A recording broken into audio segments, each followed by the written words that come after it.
Good morning, 8 o'clock on this November 21st. It's a Friday Eve. Thanks for joining us. I'm Abby Ferdman. And I'm Dan Schreck. Welcome to ARC Rochester. We've got a lot packed in this show this hour.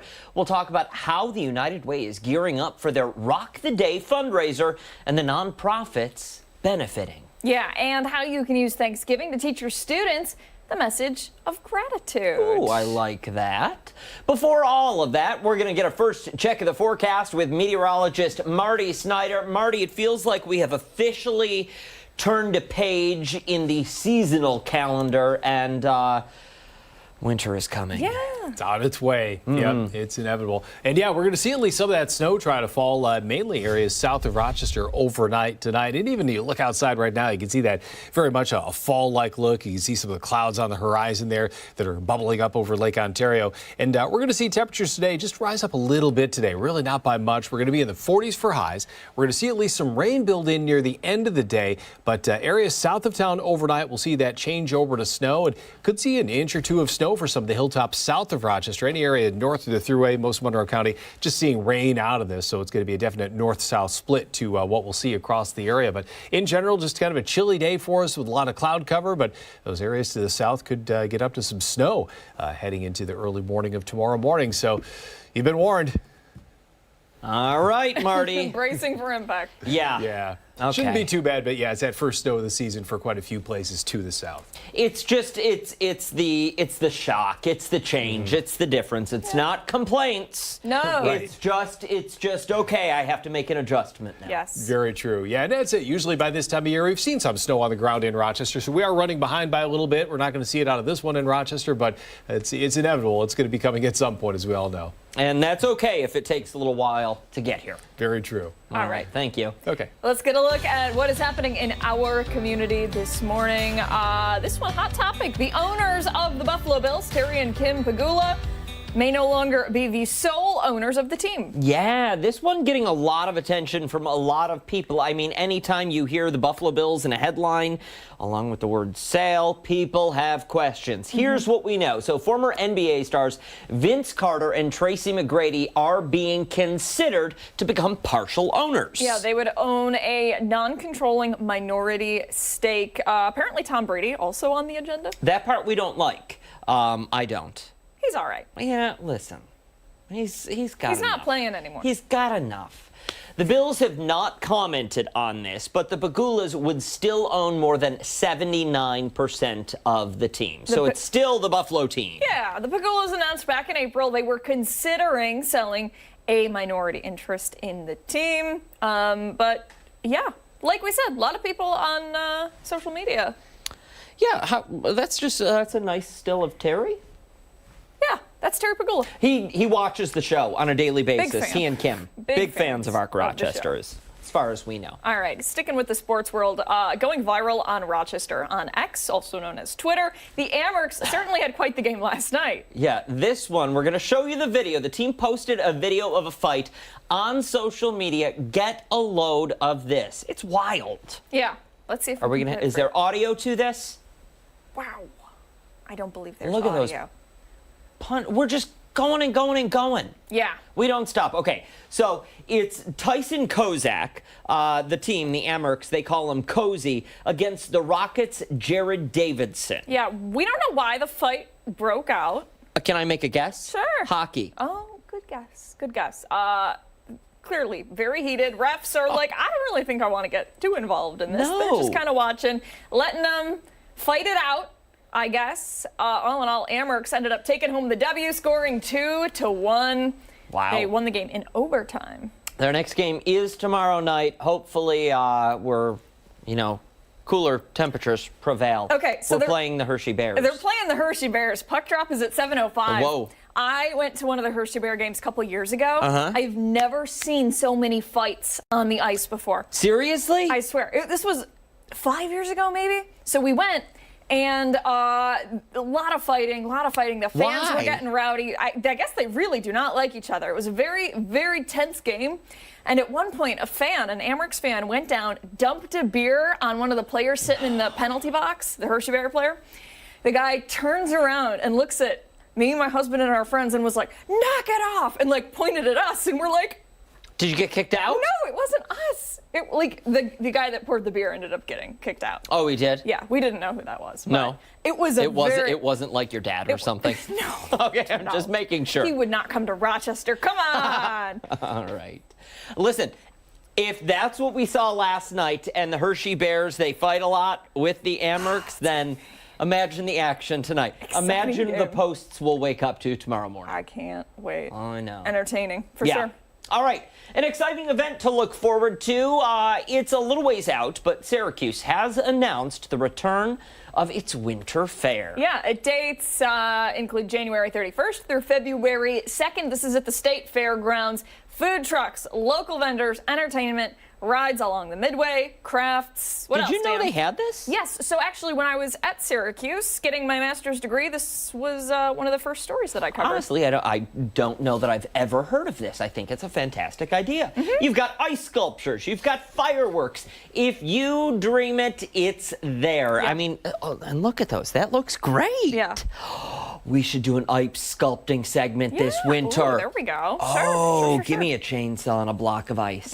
That sounds really dangerous. We'll have a medic on standby, don't worry. The new feature this year is Pictures with a Reindeer, but that is only happening on February 1st. Well, yeah, that makes sense. Got to rest up after Christmas. Yeah. You know, month off, February 1st. Boom, there you go. Little vacation there. Advanced tickets at NewYorkStateWinterFair.com. $5 for adults, $3 for the kids and for seniors. That's a great price point. Yep. Prices go up during the fair to $8 for adults, $6 for kids and seniors. Still, not all that bad. Yeah, not bad at all. That's a great weekend. Good thing to do to keep yourself out of trouble Yep. during the winter months. Get the kids out of the house Exactly. on the break that seems like it lasts forever. Yes. I mean, it's the truth. There you go. Hey, happening tonight, the Rochester Public Market is continuing its Thursday Thinker series with a Thanksgiving twist. I really like this. They're giving tips on cooking a healthy Thanksgiving dinner. Participants learn how to make entrees and sides. Tastings will also be included. That sounds I'd be mad delicious. if they weren't there. Yeah. This is running from 6 to 7:30. It's free to go in, but you can enter to win market gift tickets for $10. Oh, okay. The Thursday Thinker series features discussions with various reps from community resources. It takes place twice a month. This is the final event of November. And now to an event starting tomorrow. The Rochester Museum and Science Center is bringing back its Holiday Bazaar Arts and Crafts Sale. Very exciting. It's the 52nd year they've been doing this. That's the longest running arts and crafts festival in the Rochester region. It features works from 160 plus fine artists. Fine artists. We like that. You can get some holiday shopping done in just one weekend. They've got ceramics, paintings, glassworks, mixed media, sculptures, and more. Yeah, go ahead. And more. And more. Was it? That's good. Admission, $6 per person. You could also get a weekend pass if you think I want to go more than just once. Those weekend passes are going to be $10. So there you go. Yeah, the event closes that museum for the weekend. Tomorrow that runs from 4 until 8. Saturday from 10 to 5. Sunday from 10 to 4. Yeah, got to get that holiday shopping done early, Yeah, right? listen, and when you do that, you're supporting all of these mom and pop businesses because you've got the local vendors. We talk about shopping small. Great way to put the money back in your community. Yep, so true. All right, this next event has been going on for a week, but since today is National Gingerbread Cookie Day, we figured it was a decent time to bring it all up. Yeah, the George Eastman Museum has more than 50 gingerbread houses on display and up for auction. My gosh. All right, so this whole thing opened up November 9th. It runs until January 5th. Oh, look at that. That's the Kodak Brownie. Yep. Did you see? That was great. That was really creative. That's cool. Who came up with that one? I don't know.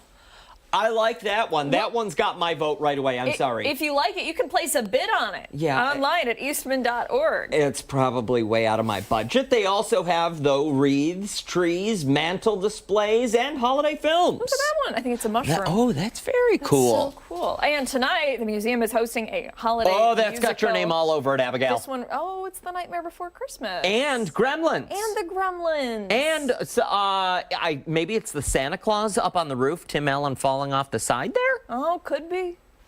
You know me? I love this. Very cool. Beetlejuice, I think is what. No, it's The Nightmare Before Christmas. Yeah, What am I saying? yeah, What am I yeah. saying? Boom, boom, boom. Okay. Beetlejuice green hair. Yes. But wait, we've got some other vehicle. I think I don't that's know. a- I think this might be a mish. Spit it out. Mishmash. Spit it out. Yes. Mishmash. Mix and match. Mishmash. A mishmash. A mishmash. That's the word that Okay. you're going for. A mishmash of different holiday themes. Yeah. If you want to go tonight, they have a holiday musical cocktail party, and that starts at 6:30. It sounds like you've already been there, my friend. Well, honestly, I feel like we should be going We should. tonight. Why not? Well, because it starts at 6:30. If you go, you get a complimentary drink and hors d'oeuvres. Okay. Admission, $75 for non-members. There you go. All right. I'm on board. Cool. Again, A+ right there. Yeah. Ginger Snap 2.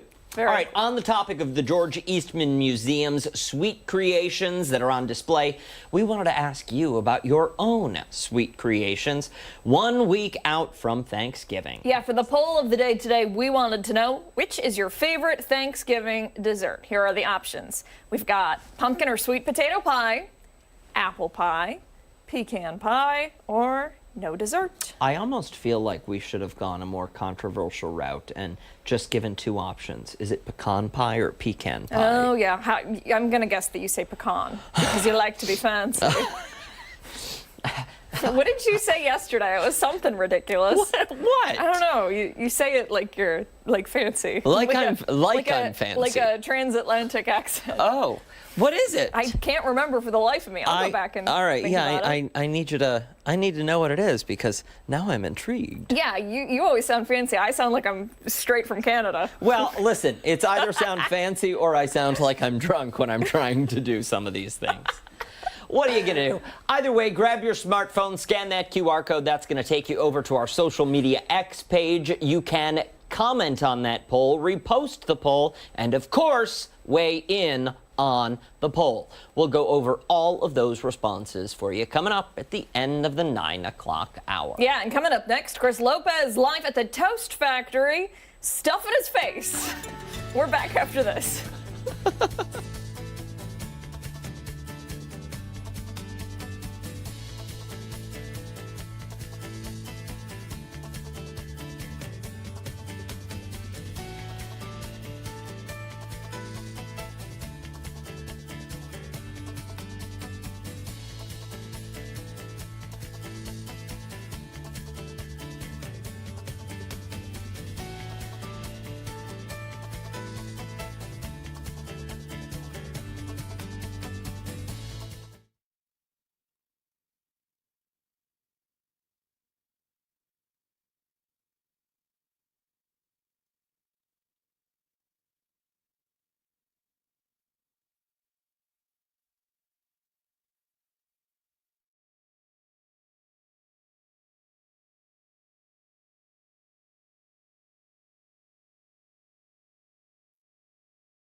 Mic check 1 2 3. Mic check 1 2.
French toast is a perfect way to start the morning. Don't you wish we had some in studio? Man, wouldn't that be great?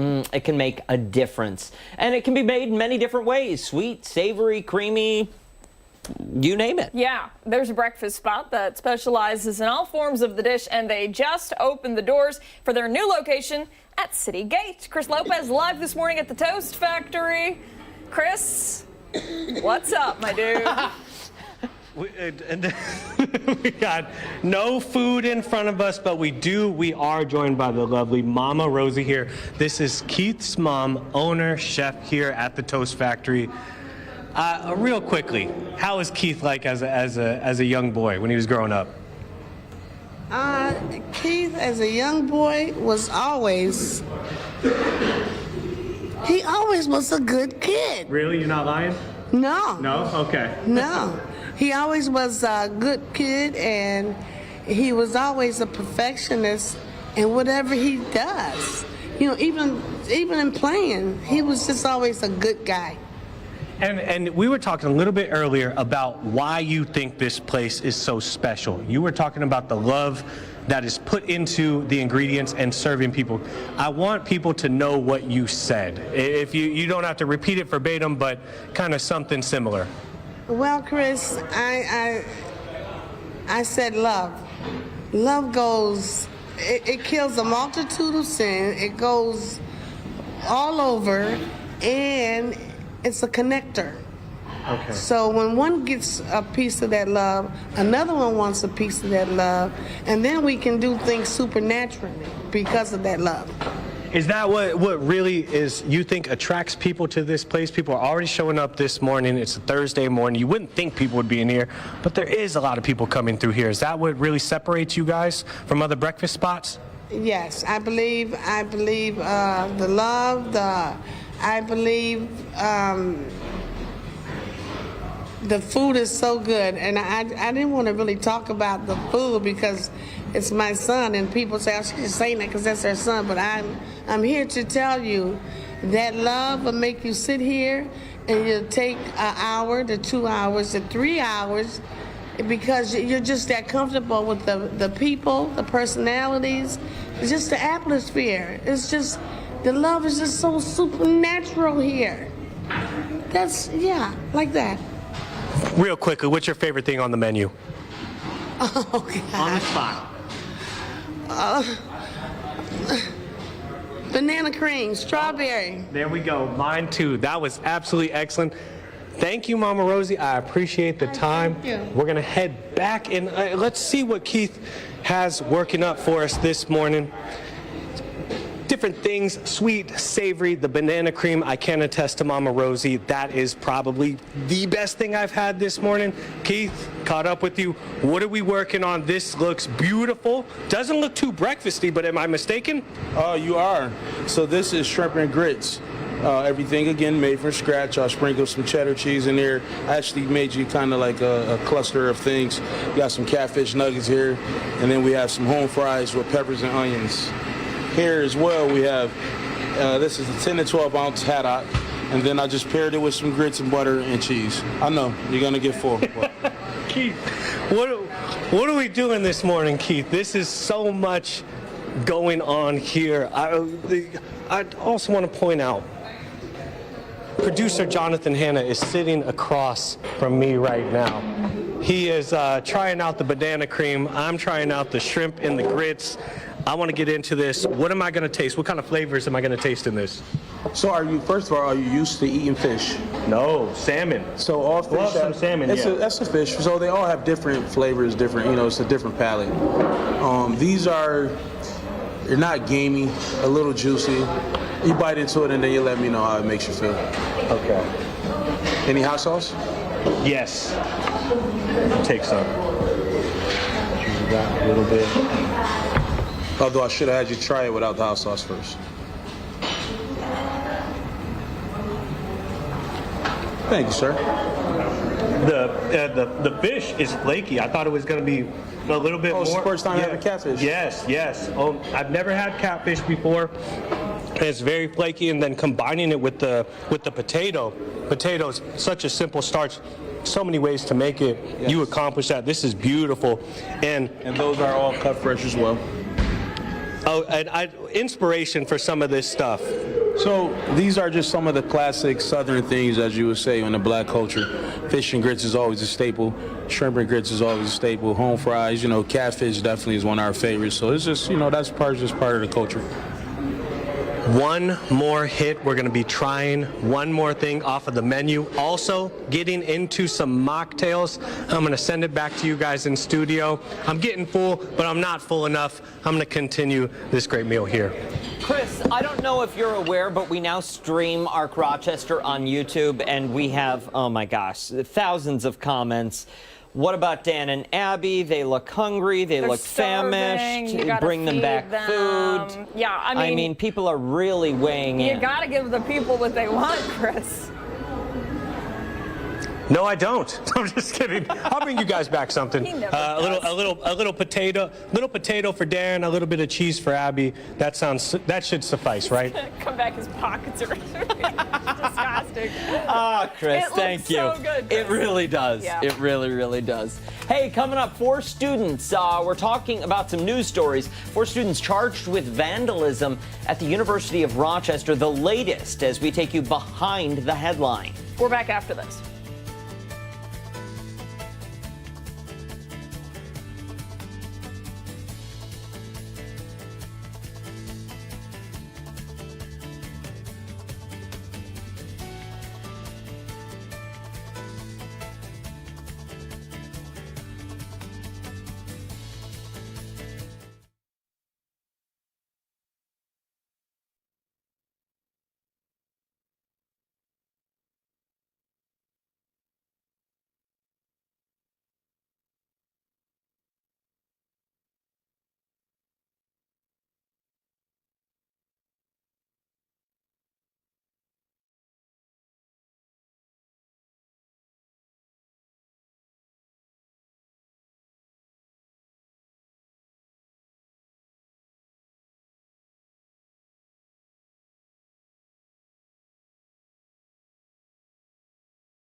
Hello, mic check. 1, 2, 3, 4, 5, 6, 7, 8, Mic check. 9.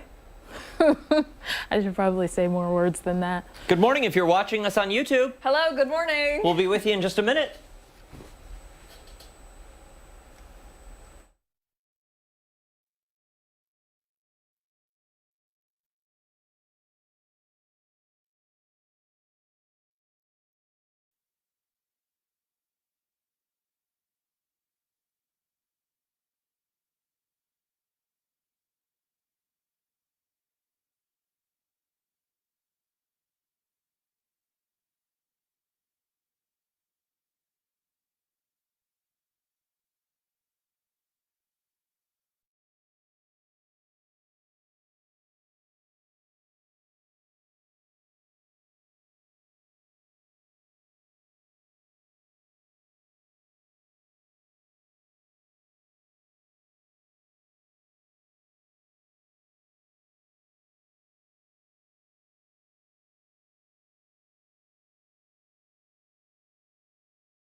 Welcome back. Time for this morning's edition of Behind the Story. We're going to take a closer look at some of the top stories of the day. Yeah, we're going to jump right into a local story that we have been following now for several days right here on Arc Rochester. 4 students charged in a case of vandalism targeting Jewish faculty at the U of R. They've been released from custody. Yeah, their arrest, though, it sparked mixed reaction from the community. Stephanie Joseph has been following this story for us since the very beginning, really. She joins us now from the live desk with the latest. Steph? Yeah, those 4 students, Jonathan Bermudez, Naomi Gutierrez, Samantha Escobar, and Jefferson Tercios, pled not guilty to second-degree criminal mischief. They're accused of putting up the wanted posters depicting faculty and staff, causing thousands of dollars worth of damage to campus property. The students were met with supporters in and out of the courtroom on Wednesday who do not believe they should be punished. Now others, though, say they should at least face penalties. Now, Steph, I have a question for you here because I know law enforcement weighed in on this case and said it doesn't meet the threshold of a hate crime, but some of them now are facing criminal mischief charges. What is that? Yeah, so second-degree criminal mischief, it's important to include that second degree because it varies depending on if it's first, third, what have you. So just to be very exact, I'm going to quote from my notes. So it says intent to damage the property of another person and having no right to do so, nor any reasonable ground to believe that he has such a right. So with that being said, I looked this up on the state website just to make sure all the verbiage and everything is correct. And so that's if they are found guilty. Of course, as we said, the students pled not guilty, but this is about an intent to cause damage. And also what differentiates second degree from others is the extent or the cost really of those damages. So it's estimated up to $1,500 or so in damage, and we'll kind of get into that a little bit later as to how much, but the extent matters. Yeah, Steph, I know we've talked about it before. I'm wondering if you can explain for the folks watching at home, or for maybe those who are unfamiliar, what exactly they're accused of when it comes to that damage. I think a lot of the time people would assume, spray painting or, physically destructing property, but that wasn't necessarily the case. Yeah, so according to court documents, based off of what we read there, it had seemed like there was an adhesive of some sort that was sprayed onto property, the property being whiteboards, chalkboards, for example. And we also know that these posters had been found on walls. There was damage caused because it was hard to remove those posters. So with that being said, there had to be total repairs. The whiteboards, chalkboards have to be changed out entirely. So that was the damage that was caused. Now, Steph, as far as the actual poster, the physical poster that we have seen hung up all over depicting different faculty on them, do we know who made those posters?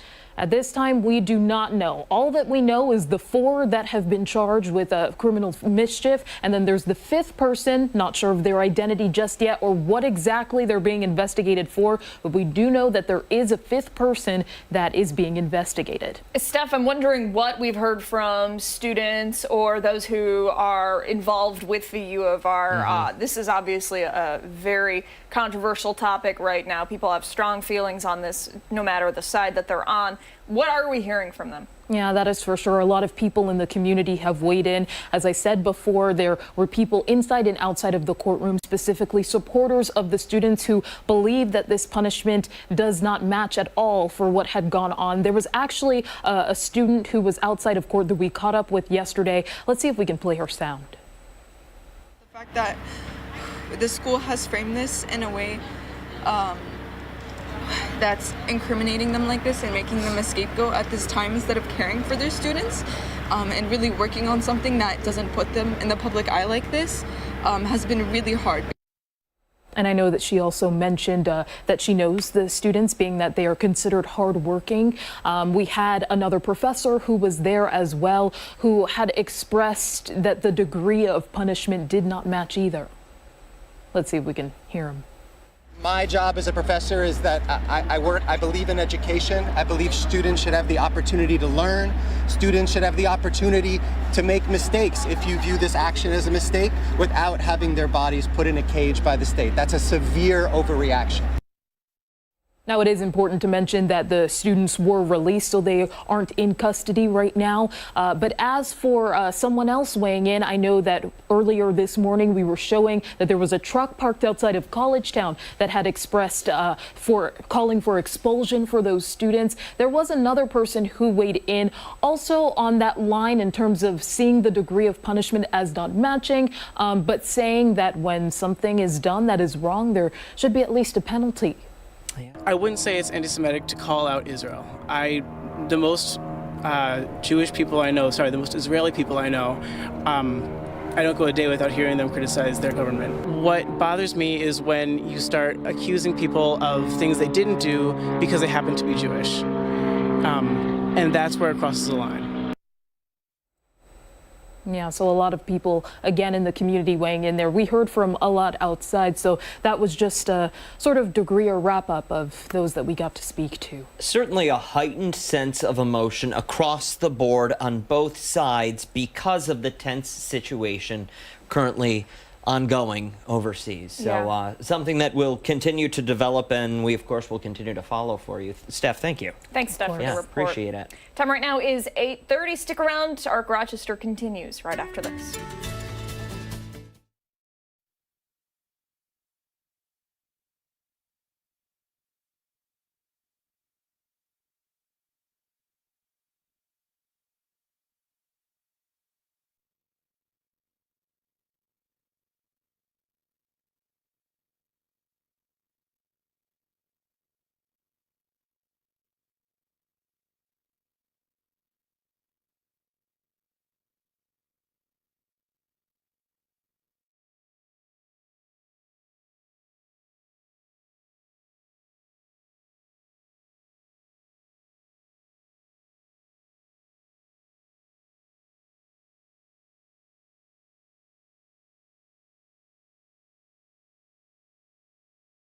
Good morning. How are you? Good. Thank you so much for coming in. Why, we appreciate thanks. it. Thank you. Thank you for having me. We're so excited to talk. Oh, wow. Not to break the table. You have a break after we chat, right? Because I'd love to get a picture with y'all if that works.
Welcome back to Arc Rochester. Thanks so much for joining us. I'm Abby Ferdman. And I'm Dan Schrack. We've got a lot to get to this Thursday morning, a packed second half hour. We do want to find out about that forecast for you because as we've been told this morning that there is going to be some snow moving in south of the city. We'll be checking in with him in just a bit. Yeah, absolutely. In other news, though, happening in your community, the United Way is gearing up for its Rock the Day event. In just less than 2 weeks, they're raising money to support the 500-plus nonprofits that they support. Yeah, this morning we are joined by Jamie Saunders to talk more about the event and how you at home can get involved. Jamie, thank you so much for waking up bright and early, coming in for us. We appreciate it. Thanks so much for having me. This is an exciting time. Absolutely. So talk to us. Tell us, what do we need to know? Yes, there is National Giving Tuesday. That's coming up on December 3rd. And here locally, your United Way hosts Rock the Day. There are over 600 nonprofit organizations already registered to make it super easy for you to give to a whole range of organizations that you know or you want to learn about to help our local nonprofits. It stays right here. It's 600 local nonprofits? 600 local nonprofits. So if there is a passion you have, you want to support older adults, if you want to support pets or kids, you can go to our website at rocktheday.org. You can search by organization, by county. It all stays here local. It's a service, one of the many ways that United Way is supporting our nonprofits here local. I love that because you think about the holidays, right? You've got Black Friday, Small Business Saturday, Cyber Monday, and now Giving Tuesday also. That's right. It really just gets you in the holiday spirit, the message of the holidays, right, to help other people, show them you care about them, show them you love them. What better way to do that than to support the people in your community? That's right. And United Way is here to make it easy to do so. Just like you shop online, you can shop for a whole host of nonprofits, and with one click you can give, and it stays here. And I must say, our nonprofits are facing some very challenging times right now. Needs are high. Need knows no season. It's throughout throughout the year. But right now in particular, we are asking our community, we are having a challenge of $1 million in 24 hours. We know we can do it.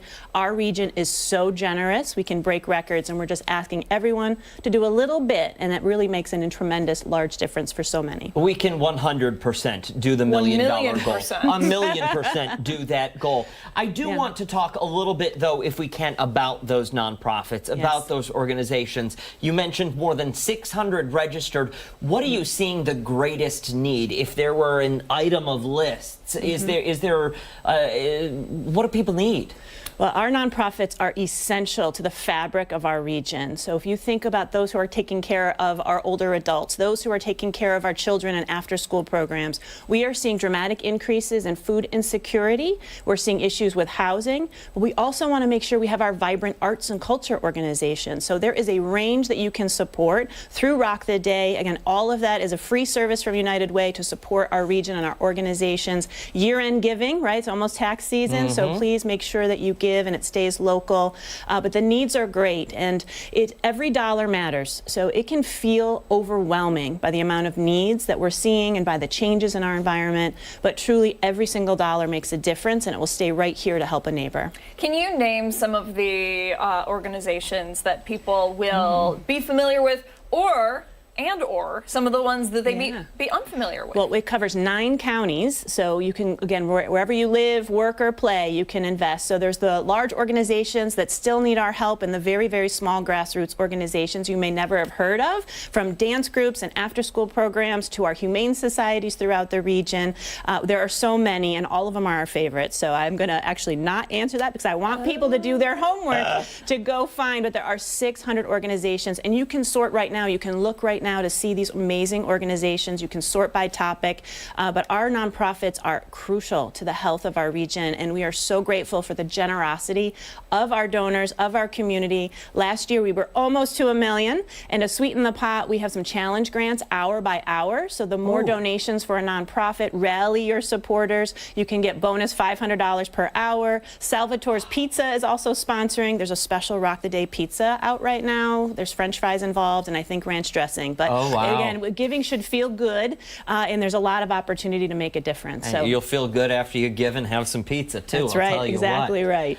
Jamie Saunders, rocktheday.org is the website. That's right. If someone out of season, come May, they have a little bit of money left over and they want to find an organization, how do they get in touch with you guys? United Way, rocflx.org. This is what we do every single day of the year. United Way is in every local community. We have the pulse on the needs. We are connected with an array of nonprofits. So we need the help, we need the support, and we are counting on our community, and we know we can do it. Jamie Saunders, you are the coolest. Thank you for coming in today. We appreciate it. All that information will go on foxrochester.com. Thank you again. Hey, we are back after the break. Chris Lopez is live for us this morning at the Toast Factory. He is, as Abigail said, stuffing his face and leaving no leftovers. We're back after this.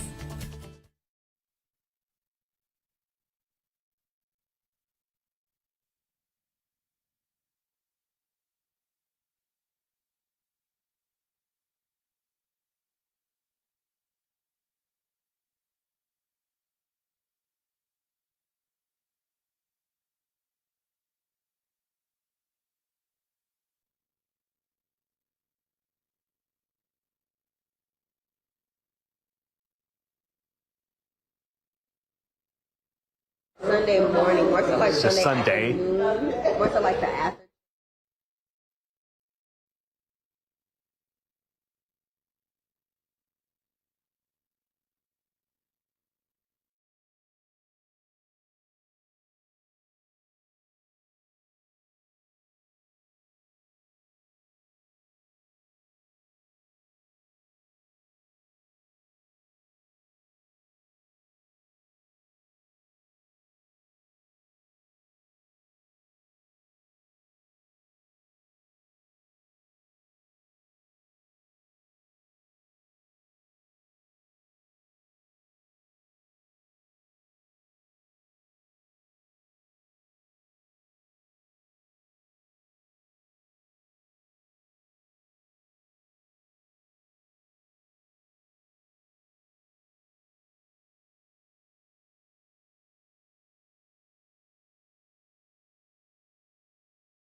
841, welcome back. A popular breakfast spot recently moved services from Culver Road to City Gate. Yeah, they're known for their variety of French toast, ranging from sweet, savory, creamy, you name it.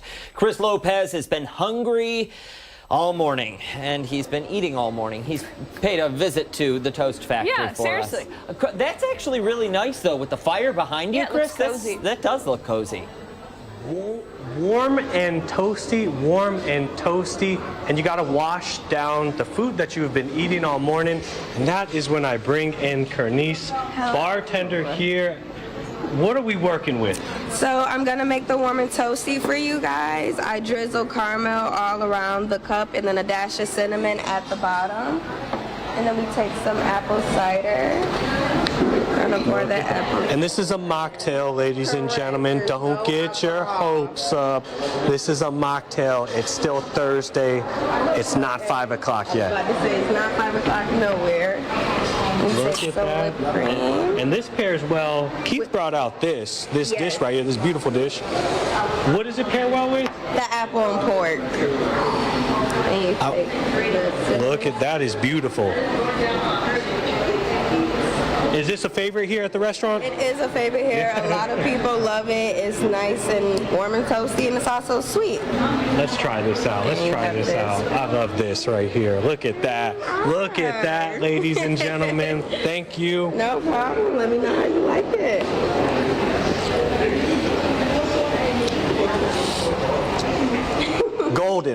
Golden. I appreciate it. Thank you so much. Oh, I'm glad you enjoyed it.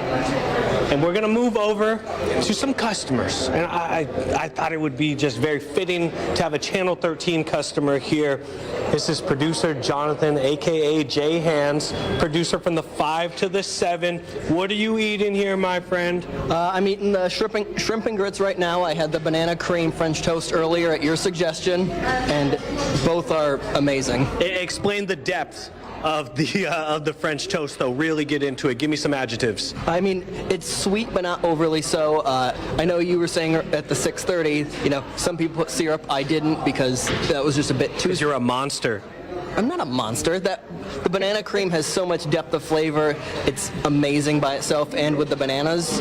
And then the shrimp and grits, the shrimp is cooked perfectly.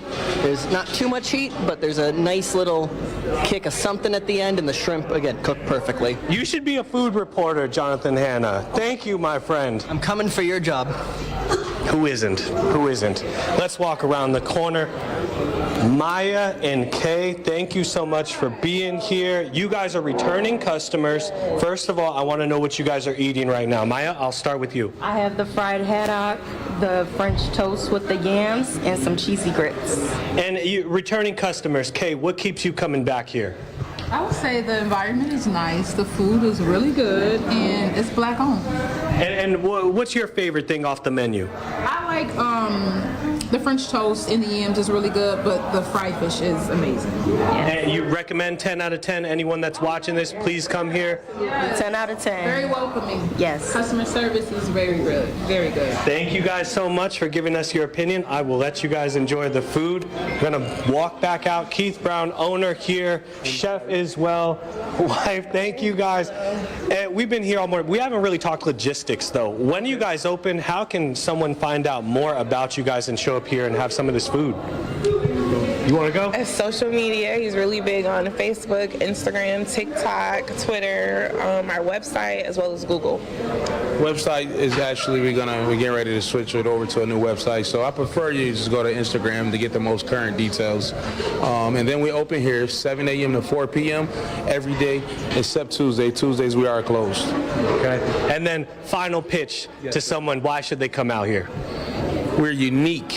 We're a unique niche in Rochester, New York. We're natives. We're from here, born and raised. We have the best French toast in town.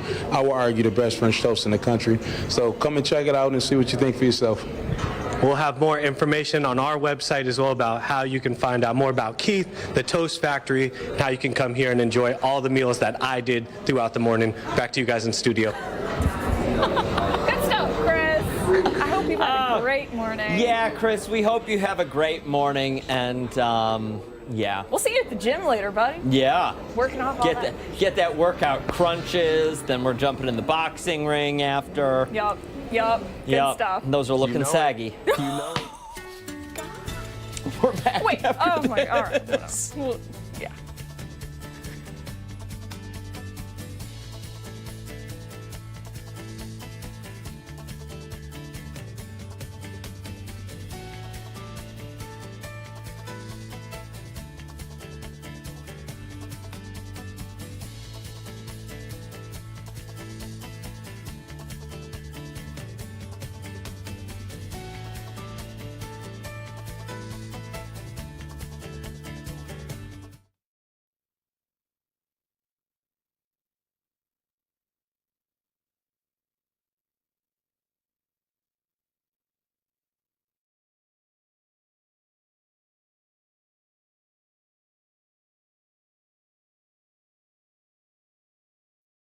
How are you guys? Can you just give us a mic check, please? 1, 2, 3, 4, 5. 1, 2, 3, 4, 5. I think we're good. How are you? Ready for the holidays? I mean, not really, but I haven't done anything. Are you hosting?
Welcome back. Thanksgiving only 1 week away, and while a lot of people are getting ready for the big feast, it's also important to think about your students too. Yeah, the holiday can be a great time to reconnect with loved ones and learn a little history as well. This morning we're joined by Susan Starron with Sylvan Learning Center to talk more about that. Thank you so much for coming in. Thank you. So listen, when people think Thanksgiving and I get a 4-day break, people don't normally think, okay, education time, but we can be learning. Yes, and really at Thanksgiving time, the most important thing to learn is some social emotional learning. I heard you talking before about, giving on Monday and next week, and, teaching kids gratitude and to be thankful is really the lesson of Thanksgiving. And if we can focus on that for kids, it helps them in the classroom and beyond. So teaching to be thankful, to be grateful is a really important skill to build self-esteem, to build,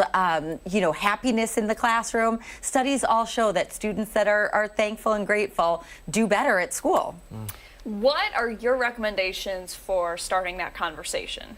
Well, it's important to really model gratefulness all throughout the year, but this is a great time to kind of spark some of that. So doing some projects at home that kind of can get the conversation going. Maybe starting today, make a gratefulness jar and have everybody in your family write out a slip of some different things that they're grateful for. And every time you think of one, just, drop it into the jar. And then on Thanksgiving, you can read that aloud as a family. And it practices kids' writing skills. It makes them reflect on things that they're appreciative of. And you'd be really surprised the cute things that kids are grateful for. It's not always the big toys that you buy. Sometimes it's just, I'm grateful that you came to my soccer game, or thanks for watching a movie with me, or I love when you give me a hug before you go to bed. Yeah, sometimes they surprise you and they can tug at the heartstring, not even knowing that they're doing that, which is a sign of true sincerity, I would say. Absolutely. Absolutely. And, kids are great for that. It makes everybody feel good. And,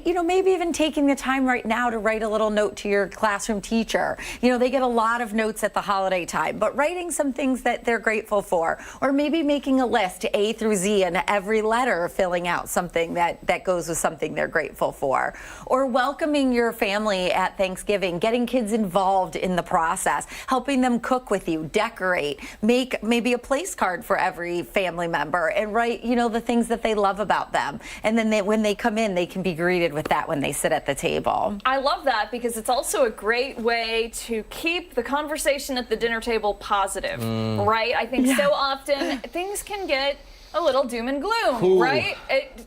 Family tensions. It's inevitable at the holidays. Yes. But this is such a great way to put a positive spin on everything. Susan, I've got to know, before we run out of time here, what's one thing that you're thankful for? Thank you for asking. I'm thankful that Abigail asked that because I was going to ask it, so thank you. Yes, well, for me, I'm definitely thankful for my family. I have 2 amazing kids and an incredible husband, and I'm very close with my mom and my in-laws and my family, and for them, that makes me just beyond grateful. Wow, beautiful answer, my friend. Thank you very much. Thank you. Hit people at home.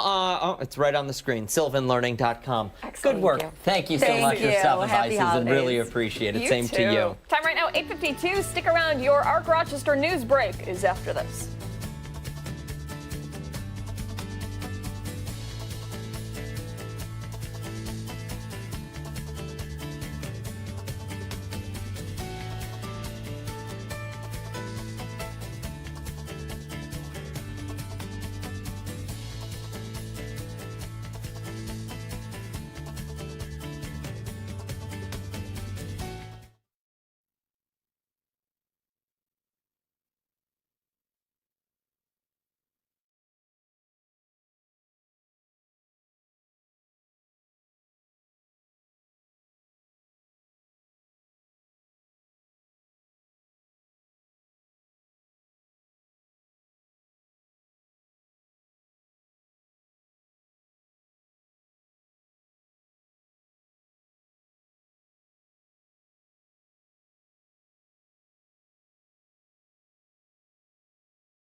Hi, good Thursday morning. I'm Stephanie Joseph.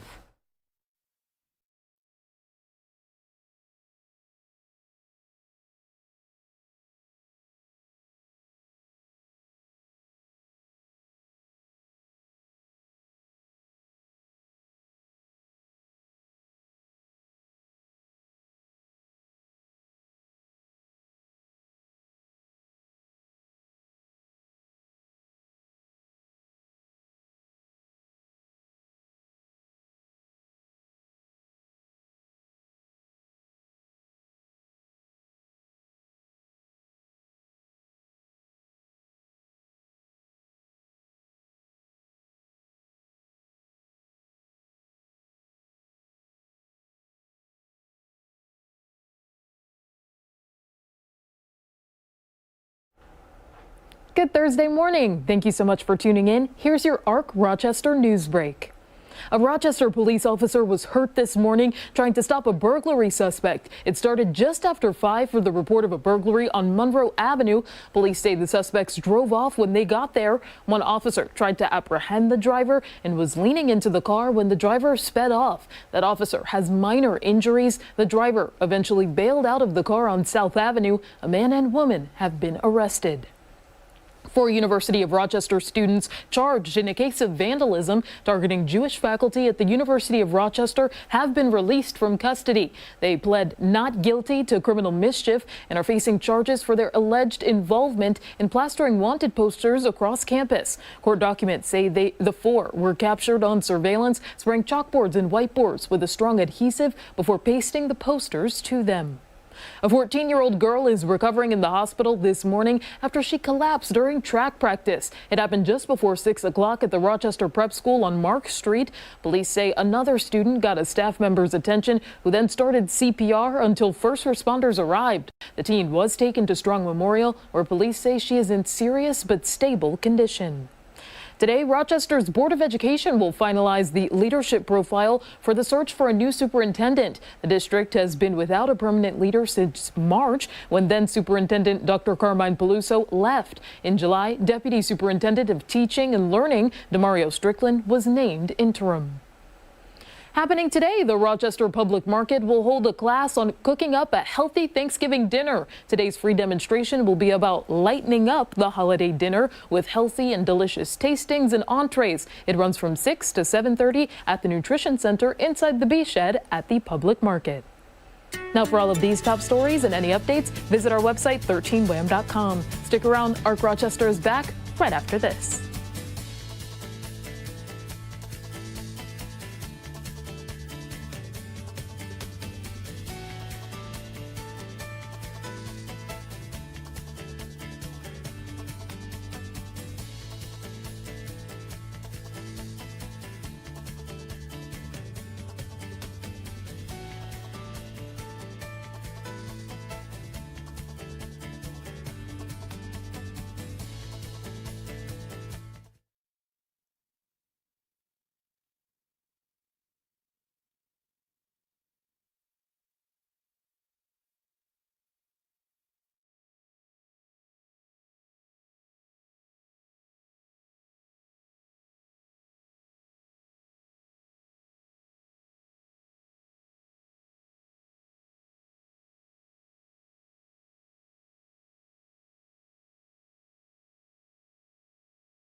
Oh boy, it is Friday Eve and it is 9 o'clock. Ah, thank goodness. November 21st. Do you know what this almost marks? You do know what this almost marks. Oh, today is what? Thursday? Yes. So we've already passed it. Oh. That was the end of the show yesterday. So today is an additional 5 at the end of the show. Is that what we're talking about? That's what I'm talking about. Yes. Yeah, 300 hours. Tell them anyways. Yeah. 300 hours since we launched Arc Rochester. 300 hours of morning television right here at 13 Wham. How do you like that? It's really 304 hours at this point. I'm proud of you. But Good job. Who's counting? Not us. For me, You. 100%. Just you. Got that calculator out to figure out those numbers. Thanks for being here. We really appreciate it. If you're streaming on YouTube this morning, we also appreciate you. Feel free to weigh in on some of the comments. We appreciate those who already have. And it's been a fun little morning so far. It has. We've got a ton coming up in this hour right here on ARC Rochester. We're looking at the American Heart Association's Go Red for Women luncheon, and we'll tell you how you can get involved. Such an important cause there. And coming up in our next half hour, we have Mrs. Kasha Davis joining us to talk all about Artisan Works and their upcoming Queer Arts Festival. It's happening this Saturday. All right, now is a time where we look at what is trending, some of the stories you are going to hear about today. Up first is a major story from the Department of Justice. It could impact how we search things in the future. Yeah, the DOJ has formally proposed, a partial breakup of Google. Yeah, urging a federal judge to force the sale of the Chrome web browser. They say a spinoff of Chrome would prevent an illegal monopoly. If approved, it would disrupt the tight integration of Google's products. Earlier this year, a judge ruled that Google violated some antitrust laws. Google promised that it would appeal that ruling. Alphabet, one of the biggest companies out there. And switching gears now, a little throwback to 2019. It's making headlines once again. Oh, boy, that artwork. We all remember it. There it is. There it is. Yep, a duct-taped banana on a wall titled Comedian. 3 editions sold between 2019, between $120,000 and $150,000. Look, if you're looking to get rid of money, throw it my way. Honestly. I'll find something to do with it. So it sold for $6.2 million at an art auction yesterday. It was bought by a cryptocurrency owner. The winning bidder will receive... Listen, this is serious, people. The winning bidder got a roll of duct tape, a banana, and instructions on how to recreate that piece of art. Yeah, neither the tape nor the banana are the originals. And like we said, debuted back in 2019 in Miami Beach. Festival goers. They couldn't. I mean, it's true. They couldn't tell if it was a joke or commentary because, seriously? Yeah, the bidding yesterday started at $800,000. And it's going to get moldy, and it's going to get gross, and it's going to turn to mush. Yeah, but you'll at least have that deduction from your bank account that you can look back on. You can frame that. $800,000 down the toilet. All right. All right. Huh? I said let's move along. All right, let's move on. Let's split like a banana and peel. I like it. All right, the voice of Milhouse from The Simpsons, guys. She's retiring. Pamela Hayden has voiced Bart's best friend, Milhouse, for 35 years. Yeah, so she also voices Jimbo Jones, Rod Flanders, and the casting for her replacement is underway. I don't know that I can deal with a new voice. I say, Pamela, just ask him for more money and stick around for another 5 years. No? Yeah, no. That's what I do. I don't know. Do you think that you're going to be able to tell a difference? Well, yes. You think? Yes. Okay. Listen, and I mean, they work from home. Do they? Yeah, they all have their own home recording studios. That's pretty cool. So, I mean, it seems like a pretty sweet gig. Listen, if you do want to recast, though, and you're looking for somebody loud as Bart's new best friend, right there. Boom. Right Done. here. Hired. Need a more feminine undertone? Boom. Right here. there. Done. I'm pretty sure Matt Groening watches us. He definitely. He's big the creator fan of the show. Simpsons. Big fan. He loves Arc Rochester. Of Arc Rochester. Yeah. Who doesn't? All right. You can watch her final episode. Yeah. This Sunday, right here on Fox Rochester. Yeah. How do you like that? And a big congrats to her too. Yeah. What an impressive career. Honestly, 35 years. You own that. You are that character. Yeah. That character is you. It's very interesting that they're going to be replacing her instead of just getting rid of the character altogether. I think, I don't know. Well, so you might remember this one. There used to be a cartoon on Nickelodeon, started in the, I want to say, early 90s, Doug. Yep. Then it got purchased by Disney. Yes. All the characters' voices changed. And it was like, who is this? This is not Doug Funny anymore. Skeeter didn't sound like Skeeter. Ridiculous. It was. Outrageous. We got to move on. Yeah. All right, our next story now. The movie adaptation of the hit musical Wicked comes out in less than 24 hours. And AMC Theaters, why can't I read this? AMC Theaters has a big warning for fans. It's because you're excited. Are you excited for this? Yeah. Yeah? Yeah. Okay, wait. Anytime we're hitting pause here. We're hitting pause here.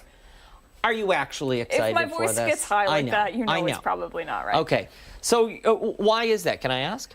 It's not that I'm not excited for it. I am just. Do you know the music? Oh yeah. Oh, you do. Oh my gosh. Oh, yeah. okay. Yeah. Okay. Went and saw it at Shays in Okay. Buffalo. Sorry, I'm digging too deep then. No, it's all good. I just don't know if I would go to the theater to see it. Got it. And I would see it at home. Okay. But I'm not like chomping at the bit to go and see it. Yeah. Okay. There you go. That's fair. Listen. I'll probably be there. I'll go with you if you want to go. Do you want to go tomorrow? I'd go with you. All right, yeah. we'll go after work tomorrow. Okay. Yeah, listen, I gotta see it. Ariana Grande, she's very talented. She is wonderful. Whatever. Mm-hmm. I want to see it for Cynthia Erivo. Yeah. I first heard Cynthia Erivo when she did a musical over in the UK about the X Factor, the TV show. Yep. And she performs this song called I Can't Sing. The irony of it all, I know. And it's truly one of the most beautiful things you have ever heard. Yeah. It's really incredible. So I would go just for her, but I think the entire thing will be a cinematic feat that it'll win awards. Yeah, I believe it. It'll win awards. I'm sure it will, just from what I've seen with the promos and the commercials and the little teaser trailers that they've released. One thing is more beautiful than the next. The singing is incredible. Yes, go ahead. Did you know it's a two-parter? Yes, I did. Two-parter. Yes. So next year, same time, same place, coming back to theaters, Wicked 2.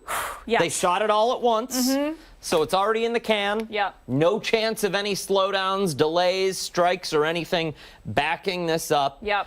Next year, we'll get the second edition. Okay, but getting back on topic Sorry. here. No, it's okay. It's okay. No, I got really off there. It's all good. You're excited. A lot of people are excited. But the movie chain, AMC, they're going to play an ad before the film, and they're saying, silence is golden. Please, no singing during the film. I think they also said no weeping. Was that? It might have been part of it. Maybe? Wailing? That might have been it. Oh. Wailing. No wailing No allowed. wailing. Which should be a good motto for life, I think. Okay, listen, okay, wait. I think I don't know that we're talking about like wailing, tears wailing. Oh, see, that's how I'm I'm interpreting it as no singing and no wailing. Like people trying to sing. Okay. I got you. Either way, Can we get some silent, clarification from hands AMC? folded would work. Yeah. But yeah, people are paying to hear these two. They're not paying to hear your versions of these songs that you learned on the car ride there. Yeah. The good news is, if you are absolutely devastated thinking, what am I going to do? I have to sing along. There's going to be a sing-along version, and those start on Christmas Day. It's the gift that keeps on giving. Again, Wicked comes out tomorrow. Part of the 2-film series. Second one again slated for next November. Yep. I'm sure there are going to be lines to get into it. Well, my thought is you're going to be hard-pressed to get tickets. Yeah. Going to be hard-pressed to get tickets. All right, an exciting story for space lovers this morning. Scientists are giving us a glimpse at a newborn planet. It is only 3 million years old, which is considered a baby. Yeah. Astronomers say the new planets are normally hidden by debris, but a team at the University of North Carolina at Chapel Hill, where my cousin Joshua goes, hey Josh, says it is the youngest discovered so far, and it is still glowing from the heat of its creation. Isn't that crazy? That's 3 million amazing. years later, that thing is still a ball of fire cooling off. It's located in the Taurus molecular cloud, 430 light years away. So honestly, not all that far. It's not. In terms of space. Yeah. You know, and we said it yesterday, we'll say it again, people really are just so incredibly smart. Mm-hmm. Like, you discovered a planet. Yeah. Good for you, man. Woman, whoever it was. Like, that's awesome. All right, McDonald's fans, listen up. The McRib is coming back soon. It went away? Yeah. Oh. Yeah. Oh, okay. So it's coming back on December 3rd. And they're also selling the McRib sauce separately in half-gallon jugs. Do you know how much I hate the McRib? I've never had it. It just looks so nasty. Oh, you can get them starting Monday at a whole lot of McRibsauce.com. That is whole lotta McRibsauce.com, not a whole lot of McRibsauce.com. The jugs are $20. We don't know how much shipping is going to be. Probably right around the same. I'm going to bet $10 for shipping. How long would it take, do you think, for people to get through that jug of McRib sauce? Depends on how much you love your McRibs. People really love them. Yeah. Is McRib sauce on par with I don't know, wasn't there like a sauce that came from a cartoon and then was sold at I don't know, one of the fast food chains? They came up with the sauce. Does anyone know what I'm talking about? I don't. I know really it's sorry. real. I'm really sorry. Okay, well, I would say for some of these people, we're buying 6 or 8 of those because we need to make it through spring. Stock up. Yeah. Stock up. Yeah. Tell me what kind of meat the McRib is, and I'll eat one. But in the meantime, I don't know because there's no actual bone in there, but it looks like there's bone, correct? Yeah. Yes, I don't know. It's something that comes out of like What would it take for you to eat a McRib? to find out what's in it. No, it would have to be more than that. Come on, you're vegan. I know. You've been vegan for like a decade. Yeah, but listen, if it looks like that, it could legit just be food Play-Doh. We don't know. We don't know. That's a I good mean, point. it's probably listed on their website. Definitely. And it's probably meat of some sort, but Mystery hard meat. pass. All right. Hard pass. Hey, we have a lot more to get to. It's 9:13, and we are highlighting the American Association's Go Red for Women luncheon when we come back. Stick around.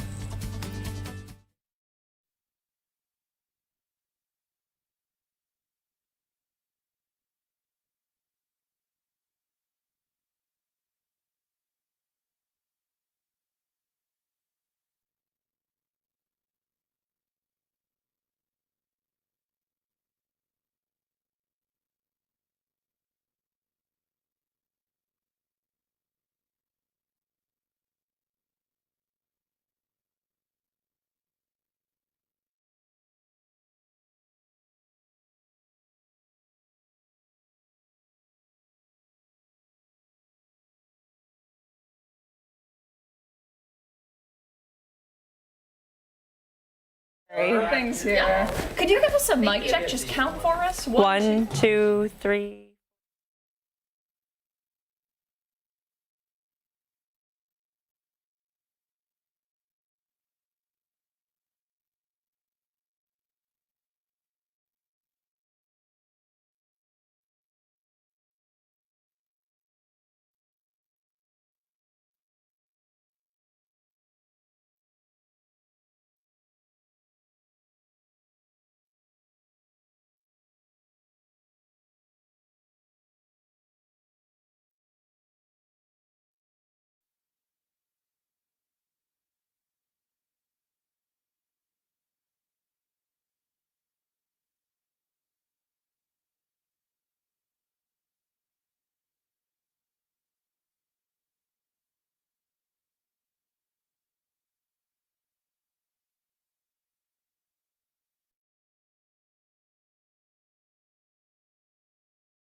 Welcome back. 9:16 this Thursday morning. In less than 2 weeks, the American Heart Association is hosting its Go Red for Women luncheon in Pittsford, raising money and awareness about cardiovascular disease and research. Yeah, joining us this morning is one of the featured survivors of the event, Toni Comstock, to tell us more about her story, and the importance of events like this. Tony, good morning. Thank you so much for being here. Thanks for having me.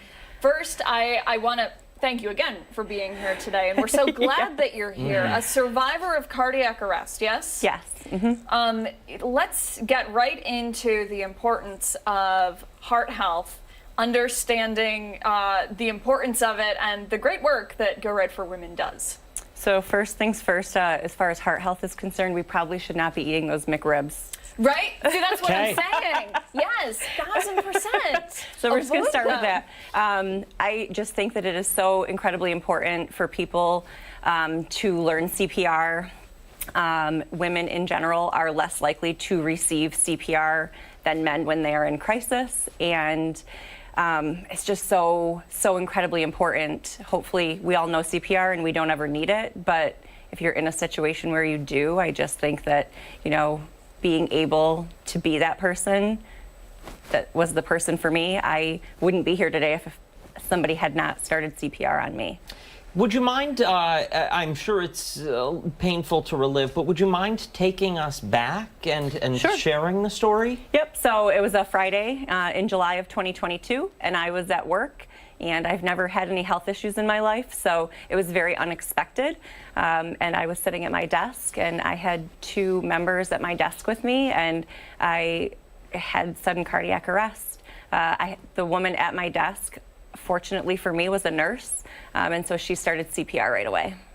And did they ever determine what happened? Why you went into cardiac arrest? It was just a freak accident. Yep, so they found no reason. They've done all kinds of tests. Everything has come back that my heart is in perfect working order, if you could believe that. But yeah, it was just a fluke thing. Go ahead. So let me ask,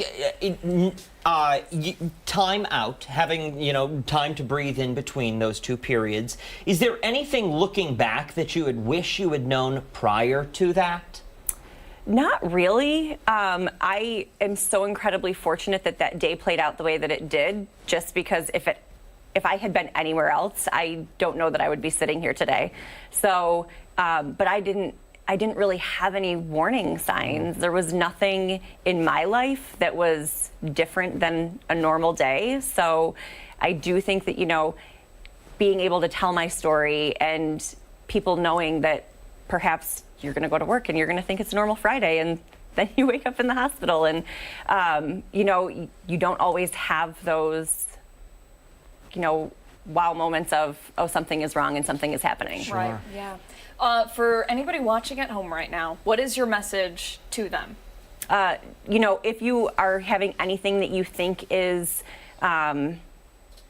concerning at all, just advocate for yourself, stand up for yourself, and, you know, make sure that you push to receive answers if you think that it's something serious. Because, like I said, people just assume that they're, you know, blowing things out of proportion more so than men, or, you know, that's why that they don't survive as often as men do. Men are 23% more likely to survive a sudden cardiac arrest. So. Well, and listen, the signs and symptoms that women experience when they go through cardiac arrest and shortly thereafter are not typical of what you would imagine you would experience in cardiac arrest. So it's more common than a lot of people think for women especially to push it to the back burner and care about others, because that's in their nature. That's what we do. Exactly. Yeah. But it's so important. I'm so glad you share that message that you have to take care of yourself too. You are the number one priority on that list. Otherwise, number 2, 3, and 4 are never going to see you. Absolutely. Yep.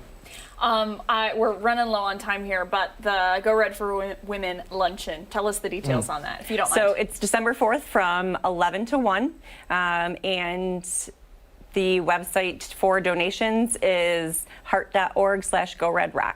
Amazing. Beautiful. Tony, thank you for your time today. Thanks you for so much. sharing your story and for sharing the message with everybody watching at home right now. Know the signs, know the symptoms, and most importantly, learn CPR. There are so many opportunities in our area to go and get certified. Absolutely. Thank you again. Thank you. Really appreciate it. Hey, stick around. A lot more to come right here on ARC Rochester. We're back on the other side of the break.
Welcome back. It's time for our next edition of Behind the Story, where we take a closer look at some of the top stories in our area and around the nation. Yeah, we're going to dive back into one of those national stories that we have been following now for several days. Members of the House Ethics Committee have decided not to release their report on former Representative Matt Gaetz. Yeah, he's President-elect Donald Trump's choice for Attorney General, and lawmakers on Capitol Hill have quite a bit to say about this decision. Our own Stephanie Joseph has been following this story. She joins us from the live desk with more. Steph? Yeah, guys, the committee is evenly comprised of each party. Republicans reportedly voted not to make that report public, halting the release. Gaetz resigned after President-elect Donald Trump named him as pick for Attorney General. He has been accused of having sex with a minor and paying at least 2 women for sexual favors. Gaetz has denied all wrongdoing.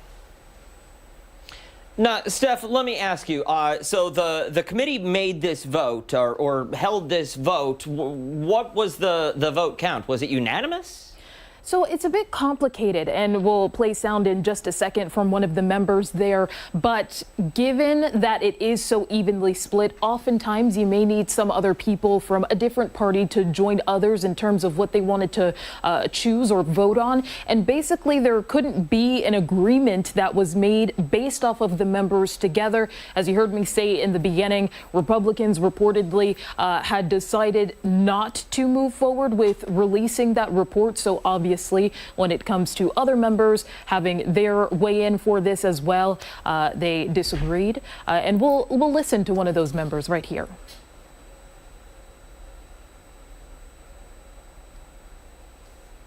Representative Susan Weil. Let me see if we Susan can. Weil. I do not want the American public or anyone else to think that Mr. Guest's characterization of what transpired today would be some sort of indication that the committee had unanimity or consensus on this issue, not to release the report. Would be an inaccurate portrayal. So as you heard there, obviously not unanimous. And it's also important to note that on December 5th, that's the day when they're supposed to come together as a committee again to make another decision regarding whether or not to release this report. Steph, I'm wondering, we've been covering this for the past few days, but I'm wondering if you can go into detail about what the former representative is actually accused of and why this is such a controversial decision. For sure. There is a lot coming out each and every day because obviously these were closed door meetings. We're still waiting for the report to sort of tell us the breadth of what exactly went on as people had testified before Congress. But we have learned in recent days an attorney representing 2 women who were allegedly paid for sexual favors had come forward sort of talking about that, as well as one of those women that he represents said that she had witnessed Gaetz engaging in a sexual act with a 17-year-old at the time. Let's see if we can listen to that attorney. She testified to the House that Representative Gaetz did not know her friend's age at the time they had sexual intercourse. And when he found out about her age, that Representative Gaetz stopped having sexual intercourse with her, and he only started the sexual intercourse interactions later on once she turned 18. So obviously a lot that we're learning there, as well as more information is coming out. I know New York Times has done a report, as well as ABC News, about how those payments were made, for example. So again, things are starting to come out each and every day. Steph, this is one of a handful of rather controversial selections made by the president-elect for his cabinet. Is there any indication that he's going to reconsider this choice for AG? I would say he's pretty steadfast. There was a reporter actually that had asked him straight up, are you reconsidering Gates as his pick for Attorney General? And the answer was just straight up no. All right. Stephanie, Joseph, thanks so much for following this for us. We truly appreciate it. And like we always say, we'll keep our eye on this story as those developments come to light. And Steph, one more time, when was that decision expected to be finalized? December 5th. All right, very good. We will keep you posted at home, and we'll do that because Stephanie will keep us posted. The time right now is 9:28. We're back right after this.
How long is this segment?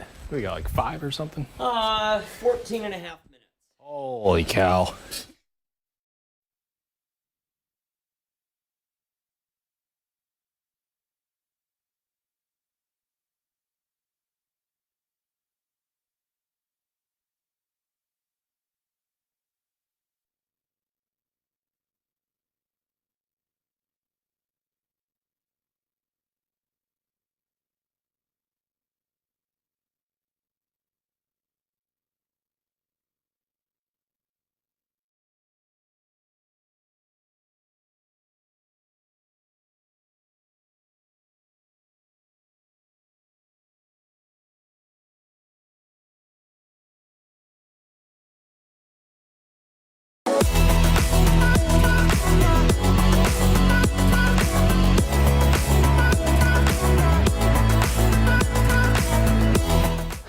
Welcome back to ARC Rochester. I'm Abby Fordman. And I'm Dan Schrack. We've got a lot to get to in this half hour of ARC, so we're going to dive right in. We're nearing the end of November, and we all know what that means. We haven't seen any of it yet. Yep.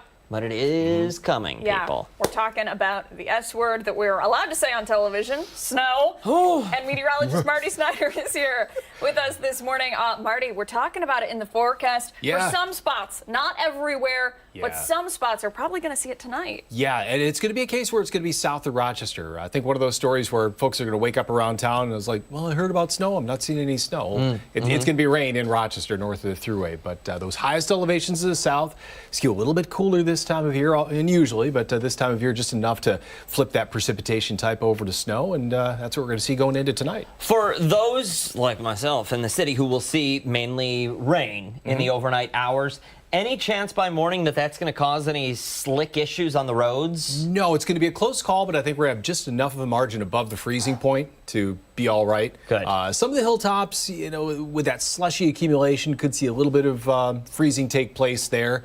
But yeah, closer to Rochester, it looks like just a liquid event with mostly mid-30s for lows. So we're going to be close to the freezing point, but I think we'll stay just a little bit above. And this time of year, the ground retains some heat as well. So you have that little insurance policy that kind of adds a couple degrees to the roads as well. That is nice. Yeah. That's nice. It is pretty wild that we haven't seen any yet this year. I'm thinking about last year, we had it November 1st. Yeah. Which was crazy. Was it? Yes, it was. And we talk about this all the time because it was the day after Halloween.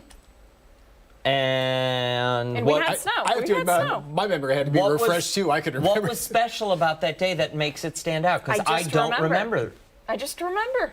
November 6th. Day after Halloween. Snow. Actually, I posted a picture, I believe, the day after. The best day of the year. Of course, that's why it sticks out in your mind. Yeah, posted a picture on Twitter of you looking horrified.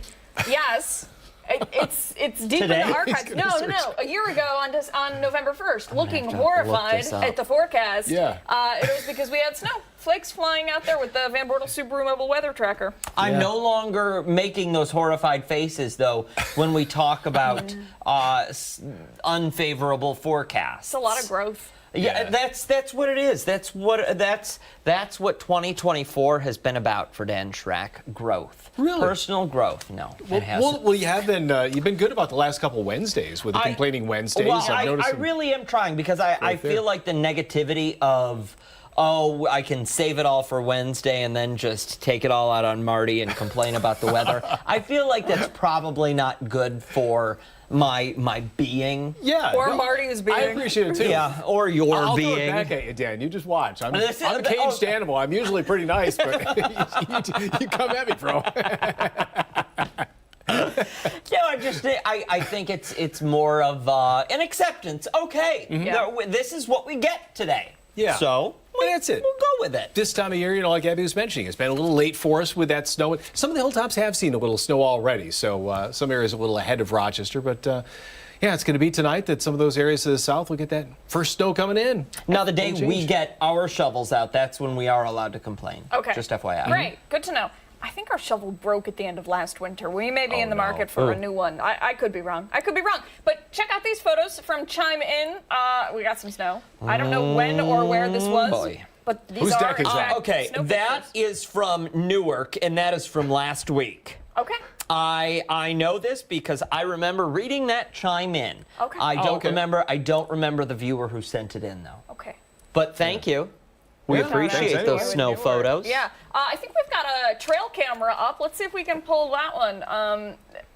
Over at Bristol. Bristol ski slopes. Ooh. Oh, yeah. Can we see what it looks like out there on the slopes? He's pulling Should it be. up Oh, now. we're pulling it up Yeah. I'm gonna now. warn you, prepare to be underwhelmed. Yeah. Oh, today, really? Not a whole lot.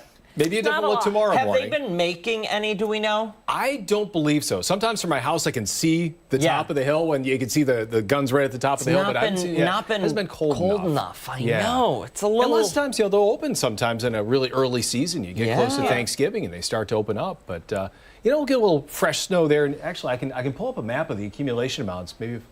Okay, if he doesn't have that, if he goes to my weather graphics, if you have that programmed in, I can actually show some of the places that are going to see that snow going into the overnight when you have a chance. But yeah, it's mainly just going to be the hilltops that see that. So So we'll pull those weather graphics up, please. Nope. Said they can't do it. No, it's all right. You know what, Marty? We believe you. Yeah. How about that? I can verbally describe it. People above, and a lot of folks who live down near where I do, you kind of know your elevation a little bit. So above 1,500 feet, those are the places that'll see a little accumulation, but it's mainly just the very tops of the hills. It could see maybe 1 inch to 2 inches of snow by early tomorrow morning. But not Rochester. Right. Not here. Okay. Good to Not know. Monroe County. Good. Different story. No. Be prepared, people. Yeah. Yep. It's coming at some point. It'll as we be all here. know. Yeah. At some point. Thank you, Marty. Okay. Appreciate it. The time right now is 9:36. When we come back, an event that's happening this weekend with none other than our good friend, Mrs. Kasha Davis. We're back after this.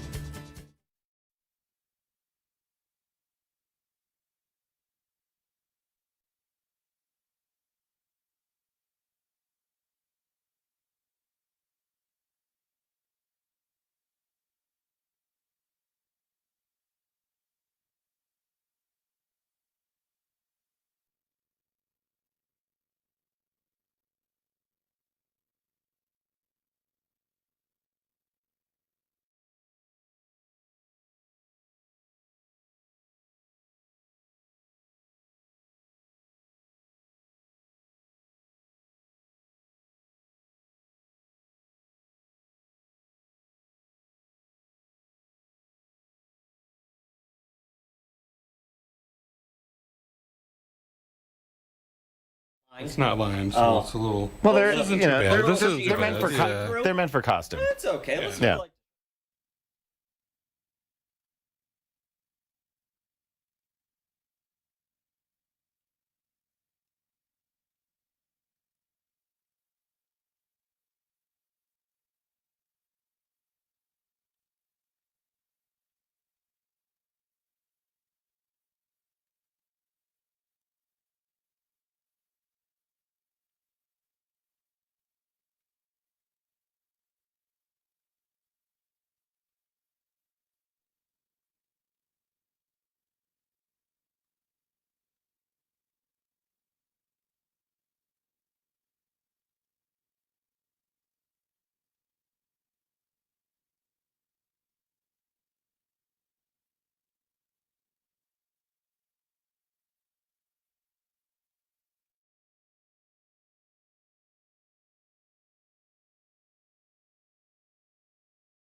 9:39, welcome back. Happening this Saturday, Artisan Works is celebrating creativity and diversity with the Rochester Queer Arts Festival. This morning we have none other than Mr. and Mrs. Kasha Davis here to tell us more about it. Good morning to you both. Good Thank morning. you for coming Morning. in. Your first time. Yes, First we time normally here. only get you. I know. Well, This is a one, treat. he's retired this last year, and now, we're partners in crime with our company Drag Me to the Stage, and our partners Tim Evanecki and Ricky Torres out of Buffalo. So I'm like, you got to come to this. You put on your makeup and your outfit and come to the news with me. Why not? Absolutely. I want to dive right into this, though, because it sounds like something that's going to be pretty spectacular. Yes. The first Queer Arts Festival. Right. And Break it down for us. We're so excited. I mean, we have queer artisans and allies all coming together. We have performance. We have drag queens like myself selling our wares. And go ahead. Yep, we have over 40 vendors, and we have 5 singer bands, and we have 3 different drag shows. Yeah. Wow. And it's the first one with Drag Me to the Stage, the Queer Arts Festival. And Lucy and Donna, some local designers that we talked about maybe getting you some matching outfits in the future. Yes. They had put one on last year, and we thought, you know what, we're going to pick up from here with their blessing, and we're going to continue. And Artisan Works has been fabulous. $5 gets you into the fabulous Artisan Works, which, if you've not been there, you can't stop seeing It's things. spectacular, and normally $15, so $5 gets you the festival and access to the full museum. Yeah. I mean, it's truly incredible. What are you hoping people take away from year one? Because I imagine it's going to be something pretty big, because year 2 is going to be even more spectacular, even though that's probably not been planned. But if your name is on it, it's going to have sparkles. Honestly, there's definitely going to be sparkles. And honestly, what's so fantastic is we're in the holiday season. We're in the political time, and people need some joy and some opportunity to get out and gather and find community. And that's what I love about our events. But then also, I mean, right at the planetarium, they're having their holiday bazaar, the 52nd holiday bazaar. Yes. So you can go downtown Rochester and shop all over for the holidays. Check out the beautiful local and national artists that come into both of these festivals. And to me, I believe that we're going to continue to grow. And I want to do it at this time of the year because, we're kicking off. Some people have Christmas decorations up at Halloween. I like to wait. And to me, this is like a kicking off the holiday season type of thing. Oh, very cool. I would not have pegged you as someone who's holding off on the holiday decorations, my Listen, friend. I'm a modest lady. I like, some mineral powder. I don't wear a lot of makeup. I like to blend in. So I like to just subtly move into the holidays, Right, Mr. Davis? Yeah, subtle. Subtle is your middle name. Go ahead. What else have you got going on? When is the next Drag Me to Brunch or Drag Me to the Stage? Or when is the cruise? Oh, my gosh. There's nothing you don't have on the books. We're so excited. I've had the marvelous opportunity of being on RuPaul's Drag Race, as you know, and after that I said, I want to make sure that we have continued work for not only myself and my fellows in this area, but bringing in people in. Mm-hmm. We have brunches almost every weekend, especially going through the holidays, and you can find it all at dragmeToTheStage.com. Mr. Davis maintains that. You can get the tickets for these things. We've got a roast of Darien Lake the night before Thanksgiving at Photo City. Now listen, a roast is not for the weak of heart. We are going for it. And we're bringing in Pandora Box, who's originally from this area. And we have Jiggly Caliente from RuPaul's Drag Race. And of course, the fabulous Aggie Doon and Kyla Minx. And then we have a huge, I think we're at 350 sold at Seneca. For Seneca Niagara, yeah. Seneca Niagara. For a brunch there, we're bringing Drag Race celebrities. Thorgy Thor has her fabulous show. We're producing a tour with her. That's all over, but it's going to be at Shea's in Buffalo. So really, all the information is on the website. We just got shows every weekend. Because, the thing is, I lost RuPaul's Drag Race, and, there's 16 seasons, so there's 16 winners. There's hundreds of losers. I'm like, what are you going to do about it? In life, sometimes you don't win. Listen, well, right? I'm going to make the argument that I think you have taken that loss and turned it into an even bigger win. Well, that's the message. That's what I want people to know, that, no matter what happens, whether it's in your personal life, whether it's in your professional life, whether it's in your political view, you pick up the pieces, you find your community, and you move forward the best you can with that positivity. And I think that's the way I like to look at it. Because otherwise, what are you going to do? sit home and not go to the arts festival. That's exactly Not buy fabulous things for the holiday. You know what I'm saying? So You gotta smile, live. Life is a banquet. Oh my And gosh. most poor sons of guns are starving to death. Thank you both so much for coming in today. One last time for those who want to swing by the festival, when and where. It is this Saturday. The 23rd from 11 to 6. Yes. At Artisan Works. Artisan Works. And Mr. Davis, what's the website?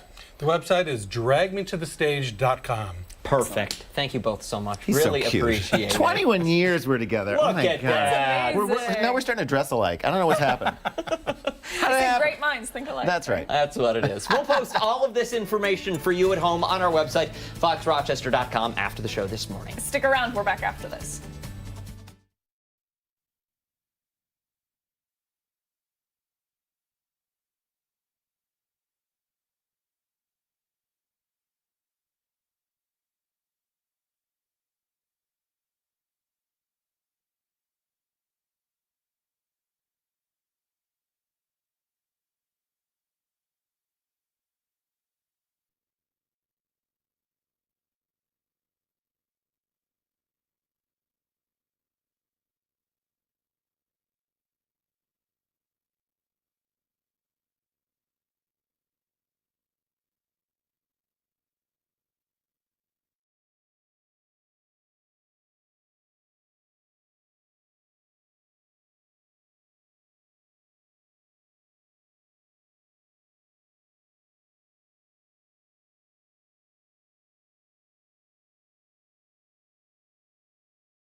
They probably do. Hey, welcome back. Today is National Gingerbread Cookie Day. And what better way to celebrate than by eating gingerbread flavored anything and everything? Wouldn't it be nice if you could participate? It would. Yeah. It would. And listen, it's okay. I honestly, I'm not bent out of shape about it. I'm more bent out of shape that Chris gets French toast and food whenever he wants. Let's dive in though. What do you have? These are your classic gingerbread cookies right You here. wanna share? Yeah, I do. Thank you. I do. Little happy guys. Classic gingerbread cookies. They're very cute. They smell delightful. It tastes like a gingerbread cookie. Tastes like a gingerbread honest, cookie. I feel like there really isn't too much variety when it comes to gingerbread. I don't know. Like shapes, yes. Like you could do the people, you could do the houses. Mm-hmm. Well, those gingerbread men are like the Snap gingerbread men. Yep. These are soft cookies. Gingerbread soft cookies. How do we feel about that? Do we like a crunchy cookie or soft one? Depends. Well, Nah. Oh. Am I Dunkin'? Is it going in What kind of milk? like a soy milk, almond milk, oat milk? Okay. Or a coffee? Is it going into that? It could go in, because then I need it to be a crispier cookie. It's going to absorb better. Then I go for a biscotti. Oh, look at that. Very fancy. Okay. Oh, and look at this. Very nice. These guys are individually wrapped, very kind. made Speak my by language. the lady herself, the one, the only Little Debbie. There you are. She's been little for a while. She has been. She needs Might to, be time to honestly, upgrade. grow Right. up, girl.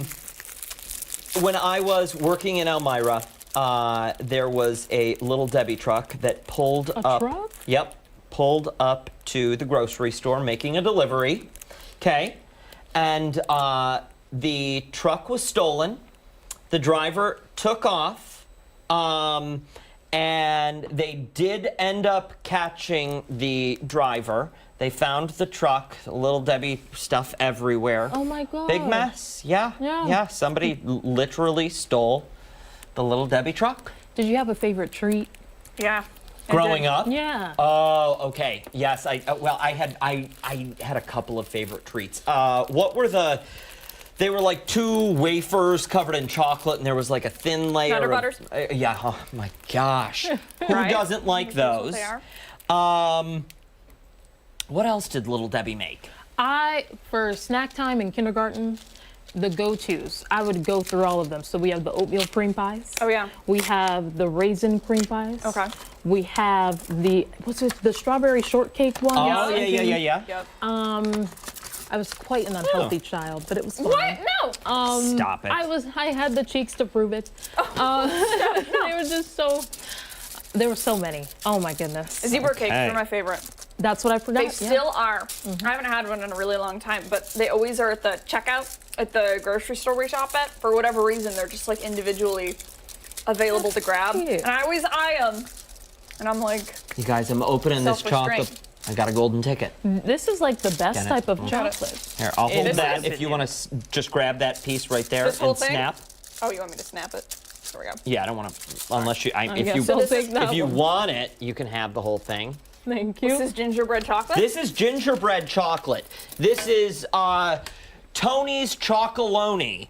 And it is Tony's Chocolonely milk chocolate gingerbread. That is it right there. Tony's Chocolonely. Tony's Chocolonely. If you're on a roll, you could even make garland. Wait, what? Tony, what? Huh? Oh, you turn the wrapper into an ornament, okay? And if you're on a roll, you can make garland. So you have to be on a roll eating 24 chocolate bars to make the garland. Is this stuffed with something? Is there a filling? Not a filling.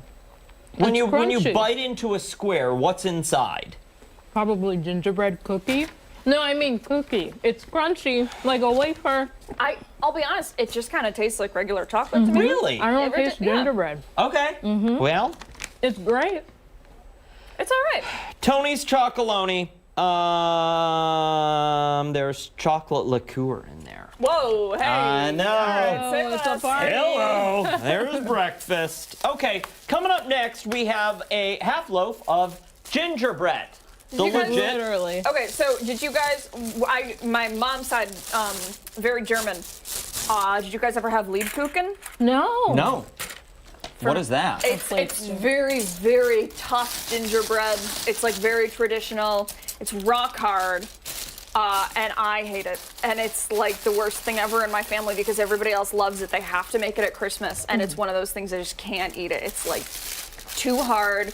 You keep a slice of bread in the tin with it so that it doesn't get stale. Oh, I've seen that. Yeah. It's too much. Can't do it.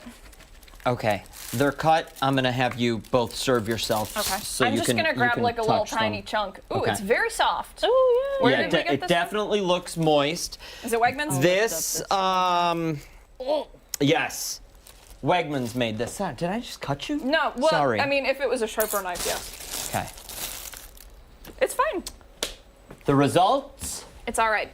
Yes. I feel like it tastes like something else. And I'm trying to I'm gonna smell it. maybe Smells gingerbready. It has like maple in it. Mm-hmm. Yep. Can I make an immediate suggestion to anyone who purchases this? Yeah, Danny Wegman, he watches the show. Oh Big my fan goodness, Danny, here's my thought. We start taking these things, slice them up, toast them, and sell them at the Wegmans Cafe. A little bit of butter, maybe a little bit of honey drizzle over top. Yeah. I'm just saying. There you go. I think it's $1 million idea, and I don't even need to take any of it from you unless you wanted to share. of it. Honestly, not bad. No? All of it was fine. It all tasted like gingerbread. Yeah. Hey, happy Gingerbread Day, people. When we come back, we've got the results of our poll of the day. Yep, we'll be back after this.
We asked you, which Thanksgiving dessert is your favorite? Steph, what were the options? Pumpkin or sweet potato pie, apple, pecan, no dessert. Okay, the results.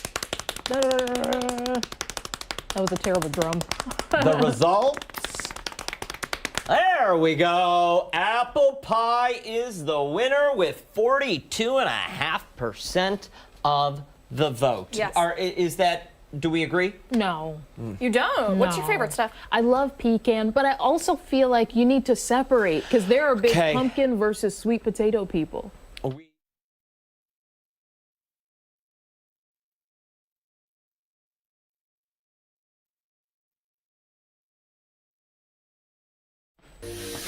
Hey, welcome back. Time for the final thoughts here on ARC Rochester. For streaming on YouTube, you probably already saw that we came back, but that's fine. Too early for the broadcast. Let's get to our poll results. Earlier today, we asked you what your favorite Thanksgiving dessert is. The options: pumpkin or sweet potato pie, apple pie, pecan pie, or no dessert at all. The results. There we go. There we are with 42.5% of the vote. Apple pie. Steph, why do you disagree? Well, pecan is my favorite, but also I feel like pumpkin and sweet potato, you're going to meet people who are very serious about. Listen, we've already been, I know, we were we've- reprimanded by Tom earlier. We were production Tom. Yeah. Sorry. Yeah. You know what? I'll take the blame for that. I really will. That was on me, and I'm sorry. I haven't eaten enough of either, I suppose. Listen, They seemed like the same consistency. I forgive you, and I will pick both of them because both sound good. They do. Yes. They really do. Hey, that does it for us here on Fox Rochester. Make Art sure to Rock. join us tomorrow morning. No, we're on Fox Rochester. Yeah. Make sure to join us tomorrow morning over on 13 WHAM ABC. Yep. We'll see you later today for 13 WEM News at midday. Have a good one. Bye.